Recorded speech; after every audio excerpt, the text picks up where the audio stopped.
Hello दोस्तों, आप सभी का स्वागत है हमारे चैनल में। पिछले वीडियोस में आपने पाइथन कोडिंग की मदद से पोजीशन साइजिंग के मैथमेटिकल कैलकुलेशन को समझा था, राइट। तो आज की इस वीडियो में हम SQLite डेटाबेस का यूज़ करेंगे, जिसकी मदद से हम अपने ट्रेड रिकॉर्ड को किस तरह से हमारे लोकल स्टोरेज में सेव कर सकते हैं, इसके बारे में हम जानेंगे। तो आप देख सकते हैं हमने यहाँ पर सारे कोड्स को ऑलरेडी टाइप कर रखा हुआ है, और यहाँ पर जो भी डेटा हम यूज़ कर रहे हैं, यहाँ पिछले वीडियोज़ में जो पोजिशन साइजिंग में हमने मैथमेटिकल कैलकुलेशन में जो भी हमने पैरामीटर ऐसा एग्जाम्पल लिया था, उसी डेटा को हम यहाँ पर सेव करेंगे। इनपुट हमने दिया, कैलकुलेशन किया, आउटपुट हमको जो भी मिला, इन्हें हम अपने डेटाबेस में किस तरह से सेव करते हैं, इसके बारे में हम देखेंगे। तो पिछले वीडियोस में हमने क्या देखा था, इसे भी थोड़ा सा 1 मिनट देख लेते हैं समरी के तौर पे। तो हमने यहाँ पे टोटल कैपिटल 1,20,000 लिया था, रिस्क पर ट्रेड 2% था, लॉट साइज 15 था, एंट्री प्राइस 310, स्टॉप लॉस 265 का था, राइट। इसके बाद हमने कुछ फार्मूला यूज़ किया हुआ था, जिस फार्मूला की मदद से हम अपना आउटपुट निकालेंगे, जिसमें हमको लॉट साइज चाहिए, quantity, traded capital, target ratio 1:1, 1:2, risk पर ट्रेड इन अमाउंट क्या पड़ रहा है, और कैलकुलेटेड रिस्क हमको क्या मिल रहा है। जैसे 2% का 2400 होता है, बट हमारा जो कैलकुलेटेड रिस्क है वो सिर्फ 2025 का था, राइट। तो इस तरह से हमने अपना कैलकुलेशन किया हुआ था, राइट। और इसके बाद हमने एक अनदर कमांड लिया हुआ था, जिसमें कि अगर हमारा ट्रेडेड कैपिटल टोटल कैपिटल से ज़्यादा हो तो उस कंडीशन हम इन कोट्स का यूज़ करेंगे। तो अभी हमें इसकी ज़रूरत नहीं है, तो मैं हाइड कर रहा हूँ। और इसके बाद हम अगर पोजीशन एग्जिट करते हैं, जस्ट एग्जांपल पर्पज़ के लिए, कि हम अगर पोजीशन एग्जिट करते हैं तो हमको क्या आउटपुट मिलता है, जैसे कि PNL क्या मिलता है, रिस्क रिवार्ड रेशियो हमको क्या मिलता है, और कितने % का हमको रिटर्न जो भी था कैपिटल का वो हमें मिलता है, इसके बारे में हम आउटपुट प्रिंट करेंगे, ठीक है।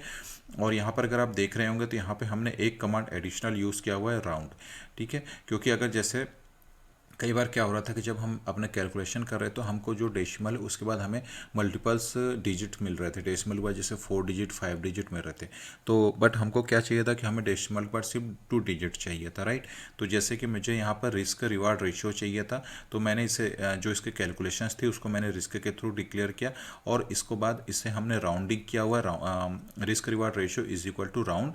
और राउंड में मैंने जो यहाँ कैलकुलेशन किया था, रिस्क में जो डिक्लेयर किया था, रिस्क लिया, और यहाँ पर 2 मतलब होता है डेसिमल के 2 डिजिट तक हमको चाहिए। अगर मैं यहाँ पे 5 लिखूंगा तो 5 डेटा हमको मिलेगी, राइट। तो इस तरह से हमने यहाँ पर कैलकुलेशन का अपना क्रिएट किया हुआ था, राउंडिंग जो फंक्शन होता है जिसकी मदद से।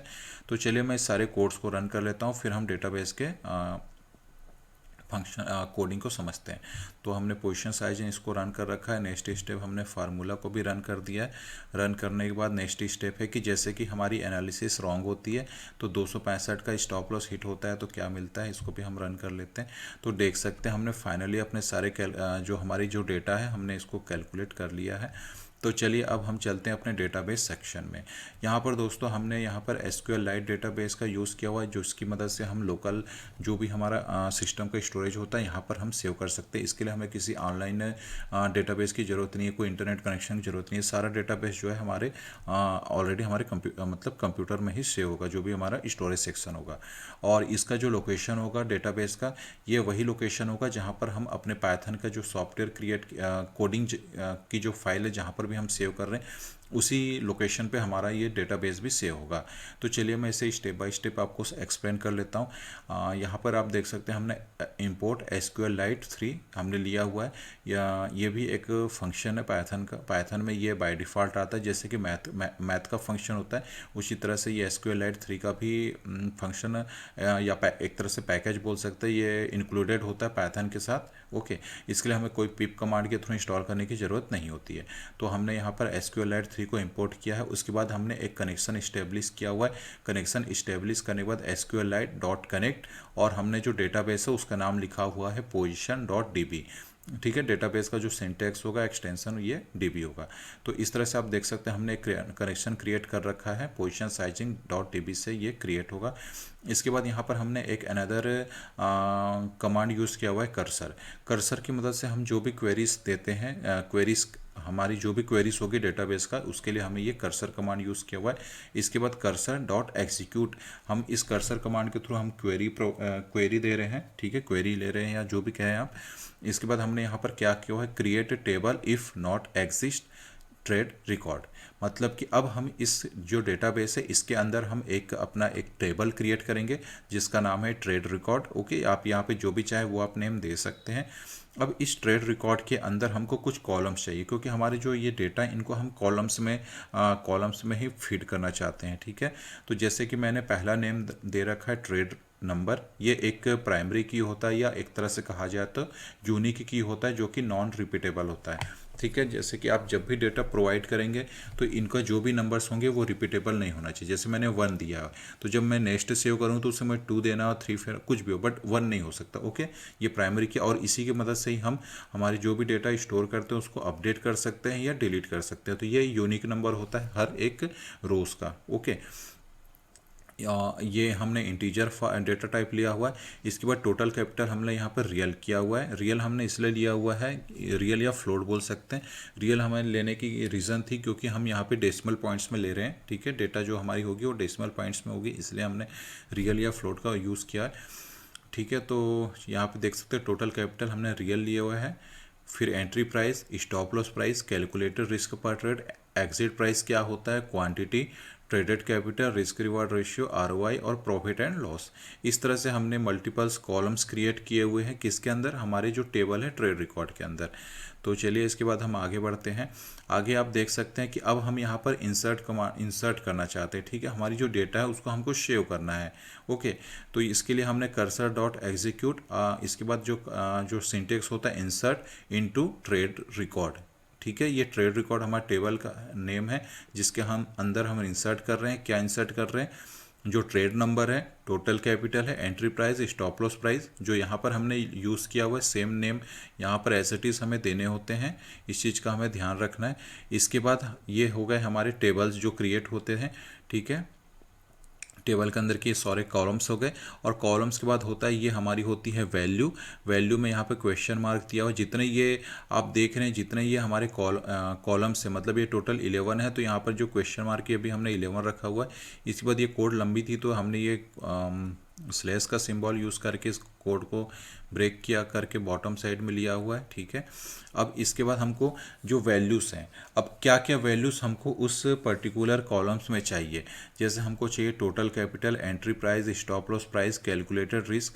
ठीक है, और ये हमारा जो नंबर रहेगा, जो हमारी ट्रेड की नंबर रहेगी, या देखा जाए तो जो सीरियल नंबर या प्राइमरी की जिसको बोलते हैं वो यूनिक रहता, तो वो यहाँ से हम चेंज करेंगे। इसके बाद कनेक्शन कमिट करके हम इस कोड को रन कर लेंगे। तो यहाँ पे जो टोटल वैल्यूज़ है ये कहाँ से हम ले रहे हैं इसको भी हम देख लेते हैं। वेट, जैसे हमने जो टोटल कैपिटल लिया हुआ है वो इस जगह को लिया हुआ है, जो कि 1,20,000 हमने डिक्लेयर कर रखा था इसे। इसके बाद फिर entry price, stop loss price जो है उसको हमने यहाँ पर लिया हुआ है। ठीक है, आप चाहें तो ये जो कॉलम का जो नेम होता है इसको आप कुछ भी रख सकते हैं। जैसे यहाँ पे टोटल कैपिटल, तो यहाँ पे आप चाहें तो सिर्फ कैपिटल ले सकते हैं। ठीक है, यहाँ पर ये कॉलम का नेम है। ओके, यहाँ से हम डेटा इनपुट नहीं ले रहे हैं, ये जस्ट हमने कॉलम का नेम क्रिएट किया है। बट जब हम डेटा कहाँ से लेना चाह रहे हैं, उस जो डेटा फीड जो लोकेशन वो हमको एज इट इज़ रखना पड़ता है जहाँ से हमको चाहिए। ठीक है, ये टोटल कैपिटल हमने प्रीवियस डिक्लेयर कर रखा है तो वो हमको यहाँ देना पड़ेगा। पर ये जरूरी नहीं कि जो कॉलम का नेम है उसका नाम भी आप टोटल कैपिटल रखें, यहाँ पे आप चाहें तो कैपिटल भी दे सकते हैं। ओके, तो चलिए मैं इसको आगे बढ़ते हैं हम यहाँ पर। वेट, जैसे यहाँ पे आप देख सकते, जैसे मैंने प्रॉफिट एंड लॉस लिया हुआ है कॉलम का नेम। ठीक है, बट यहाँ पर जो हमारा आउटपुट है हमने इसको पीएनएल से निकाल रहे हैं। ओके, तो यही मैं आपको बताना चाह रहा था। तो चलिए मैं इस कोड को रन कर लेता हूँ। अगर ये मेरा कोड सक्सेसफुल रन होता है तो यहाँ पर मेरे को एक सक्सेस का सिंबल या राइट का सिंबल मिल जाएगा, और हमारा जो डेटाबेस है पोजीशन डॉट डीबी के नाम से क्रिएट हो जाएगा। तो चलिए मैं इस कोड को रन कर लेता हूँ, देखते हैं कि क्या हमारा ये कोड सक्सेसफुली रन होता है, एग्जीक्यूट होता है। ओके, तो हमको यहाँ पर कुछ एरर मिले हैं, तो हम इस एरर को भी चेक कर लेते हैं कि हमें क्या एरर मिला हुआ है। वेट, ओके, तो आप देख सकते हैं कि ये सिंबल हम यूज़ नहीं कर सकते एंड का, जो कि हमने यहाँ प्रॉफिट एंड लॉस में यूज़ किया हुआ है। तो मुझे इस एंड के इसको इरेज करना होगा। तो चलिए मैं इसको यहाँ से हटा देता हूँ। ठीक है, प्रॉफिट एंड लॉस का जो हटा करके सिर्फ प्रॉफिट लॉस कर लेते हैं, और यहाँ से भी हम इसे इरेज कर लेते हैं। वेट,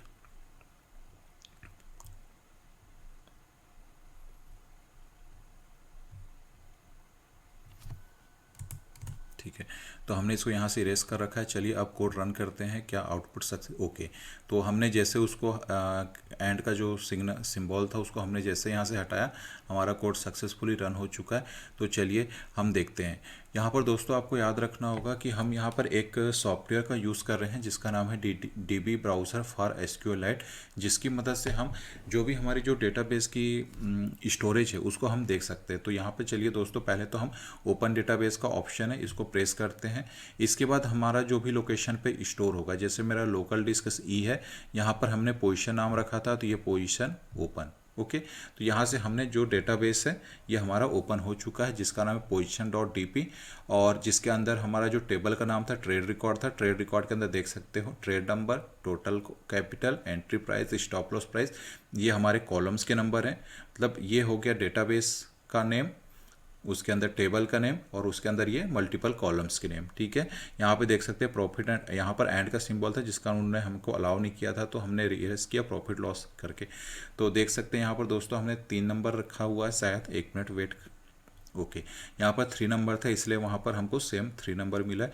तो यहाँ पे देख सकते हैं टोटल कैपिटल 1,20,000 मिल चुका है, entry 310, stop loss 265, calculator risk 2025 का था, एग्जिट प्राइस 265। हमारा एनालिसिस रॉन्ग होता है, अगर 265 पे एग्जिट होते हैं तो क्या आउटपुट मिलता है देख सकते हो, ये 2025 का लॉस। इस तरह से हमने अपना जो भी कैलकुलेशन किया हुआ था, राइट। तो चलिए अब मैं इसमें थोड़ा सा चेंजेस करते हैं, हम नेक्स्ट स्टेप आगे बढ़ते हैं। सपोज़ कीजिए अगर हमारी एनालिसिस सही होती है और हमको एग्जिट प्राइस में अगर 1:2 मिल जाता है तो क्या आउटपुट हमारा होता है देखते हैं। जैसे मैंने 400 किया, अब मैं इसको रन कर लेता हूं। देख सकते हैं हमारा PNL 4050 का प्रॉफिट आ रहा है, रिस्क रिवार्ड 1 का रिस्क, 2 का रिवार्ड, और ROI 29.03 का रिटर्न हमको मिलता है। ये ROI जो होता है ये ट्रेडेड कैपिटल पे होता है, ओके। हमने कितना प्रॉफिट कमाया उसको हम ट्रेडेड कैपिटल से डिवाइड करते हैं और उसको 100 से मल्टीप्लाई करते हैं तो ROI हमको मिलता है। तो चलिए अब इसको मैं इस कोड को, जैसे कि यहाँ पे हमने 3 लिया हुआ था, तो चलिए मैं इसको कर लेता हूँ, कुछ भी नेम दे सकते हैं, ठीक है। और याद रखिएगा कि यहाँ पे जो भी हम सिंबल यूज़ करेंगे या जो भी नंबर्स हम यहाँ पे यूज़ करेंगे उसका वो यूनिक होना चाहिए, ओके, रिपीटेबल नहीं होना चाहिए। जैसे अभी आपने देखा मैंने 3 नंबर दिया है, अभी जैसे मैं यहाँ पे 1 दे रहा तो 1 3 के ऊपर नहीं आएगा, 1 सेकंड नंबर पे आएगा, क्योंकि ये सेकंड नंबर पे हम इसको एग्जीक्यूट कर रहे हैं तो ये सेकंड नंबर पे आएगा, ओके। तो यहाँ पर हमने 1 रखा हुआ है, अब इसको कर लेते हैं रन, ठीक है। यहाँ पे सक्सेस का सिंबल हो चुका है। अब डेटाबेस में चेक करते हैं, यहाँ पे हमको एक रिफ्रेश का ऑप्शन आता है, ठीक है। इसको हम रिफ्रेश बटन दबाते हैं तो देखिए ये 1 नंबर आ चुका है, सारा चीज़ वही डेटा है। बट इस बार जैसे हमने बोला कि हमारे अगर एनालिसिस सही होती है तो देख सकते हो 1 का रिस्क था तो 2 का रिवार्ड मिला, 4050 का हमको प्रॉफिट मिल गया, ठीक है। तो इस तरह से हम अपने जो भी ट्रेड्स हम लेते हैं, ओके, तो उसको हम इस तरह से हम डेटाबेस में रिकॉर्ड कर सकते हैं। और मंथ एंड में हम हमारी जो भी एनालिसिस हुई है या जो भी हमने किया है तो इसके बेसिस पे हम अपना एक मंथ एंड में इसका हम एक ऐसा CSV फाइल क्रिएट कर सकते हैं। यहाँ पर अगर आप ध्यान देंगे तो यहाँ पर हमको एक ऑप्शन आता है, वेट, ये तो प्रिंट कमांड है, वेट, यहाँ पर हमको मिलेगा, ठीक है, एक्सपोर्ट टू CSV, जिसके थ्रू हम एक्सेल में चले जाएंगे और वहाँ पर हम इसका टोटल कंप्लीट इस डेटा के हम स्टडी कर सकते हैं कि जैसे कि हमने कितने ट्रेड्स लिए, कितने का हमको रिटर्न मिला, क्या प्रॉफिट आया, क्या लॉस है। इस तरह से हम बहुत ही सिंपल वे में अपना पूरा रिकॉर्ड, अपनी सारी डेटा को हम देख सकते हैं डेटाबेस में। और इसके लिए ये सारा चीज़ हमारे सिस्टम में स्टोर हो रहा है, कोई इंटरनेट कनेक्शन की ज़रूरत हमें नहीं होती है, ठीक है। तो ये आप समझ चुके हैं। तो चलिए हम नेक्स्ट स्टेप पे इसमें और कुछ चेंजेस कर लेते हैं। जैसे कि मैं यहाँ पर कुछ और नंबर दे देता हूँ, जैसे मैं यहाँ पर 2 लिख लेता हूँ, ठीक है। कुछ करेक्शन हम नहीं कर रहे हैं तो 2 नंबर पे हमको फिर से डेटा यहाँ पे हमको मिल जाएगी। रिफ्रेश करते हैं, देखिए 2 नंबर आ गया, सेम डेटा है क्योंकि मैंने कुछ चेंजेस नहीं किया। अब चलिए हम नेक्स्ट स्टेप पे करते हैं कि सपोज़ कीजिए कि हमको कोई कॉलम्स या कोई रो को डिलीट करना होता है, ठीक है, कोई डेटा हमें नहीं चाहिए, तो उस कंडीशन हमें क्या करना होता है इसका भी देख लेते हैं। तो यहाँ पे आप देख सकते हैं हमने इसके लिए भी सिंटेक्स लिया हुआ है। अगर हम कोई डेटा डिलीट करना चाहते हैं डेटाबेस से तो अगेन कर्सर डॉट एग्जीक्यूट, और इसके बाद हमने कुछ कमांड्स लिए हुए जैसे डिलीट फ्रॉम ट्रेड रिकॉर्ड, ये हमारा क्या है, टेबल का नेम है, ठीक है। ट्रेड रिकॉर्ड हमारे टेबल का नेम है, वेयर ट्रेड नंबर हमको देना होता है। जैसे मैंने 3 नंबर का सपोज कीजिए मुझे डिलीट करना है तो मैं यहाँ पे 3 नंबर दे रखा है। अब मैं इस कोड को रन करता हूँ, ओके।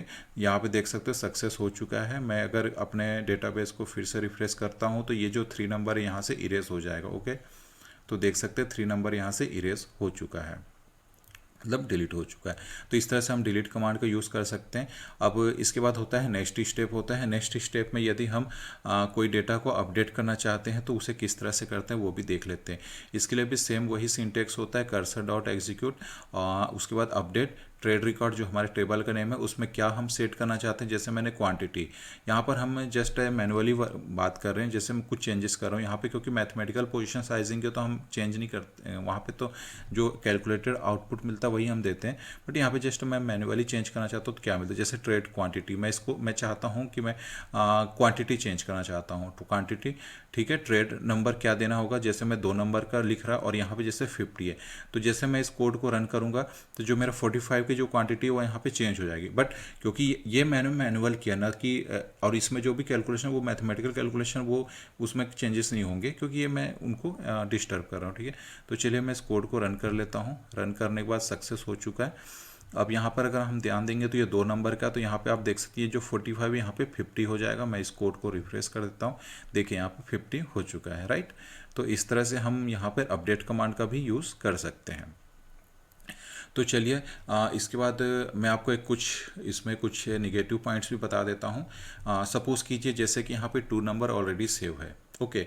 और अगर हम फिर से हम इसमें अगेन हम फिर से इंसर्ट करना चाहते हैं इस 2 नंबर में, अपडेट कमांड का यूज़ ना करके हम चाहते हैं कि इसी 2 नंबर का बाय मिस्टेक या फिर से इसमें हम फिर से इस बटन को प्रेस कर लेते हैं।